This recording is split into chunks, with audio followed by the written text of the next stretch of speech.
In Romania's western city of Timisoara, Romanians, Hungarians and Germans have lived side by side for centuries. Together, they began the revolution in 1989 which overthrew the communist dictatorship of Nicolae Ceausescu. Today, Timisoara welcomes, or at least tolerates, its new arrivals, thousands of Afghans, Pakistanis, Kurds and Syrians on their way to Western Europe. Some fall in love with the kindness they encounter and end up staying in Timisoara. But most place their lives in the hands of smugglers to reach the West. In October last year, 18 people set out on that journey.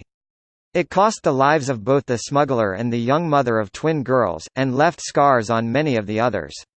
A fatal journey. The group set out with a local smuggler guide on 1 October 2017, hoping to cross the border into Hungary on their way to Germany or Italy.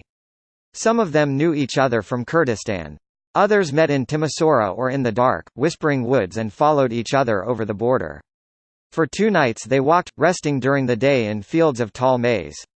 It was so cold, Ida told me. The women and children suffered the most, said Safa. On the 3rd night, just before 2 o'clock, a Tunisian smuggler in a black minivan with Italian plates picked them up. He hurried them inside and set off for the border. I think the Hungarian police were already watching us, Murat told me. They came after us so quickly. When the smuggler saw flashing blue lights in his mirror, he shouted at his passengers to get down, and he put his foot on the accelerator. The van smashed into a police roadblock, then hurtled down a motorway embankment.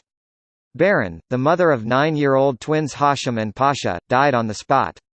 The driver died later that day. Journey to recovery hospitals in Szeged and Orosháza treated the 17 survivors. Hallie was in the worst condition. She had a cracked skull, broken ribs, broken arms and legs, and cracked pelvic bones. When I first met her 3 months after the crash, she could sit up in bed, but hardly speak. Her son Safa, 21, spent all day at her bedside.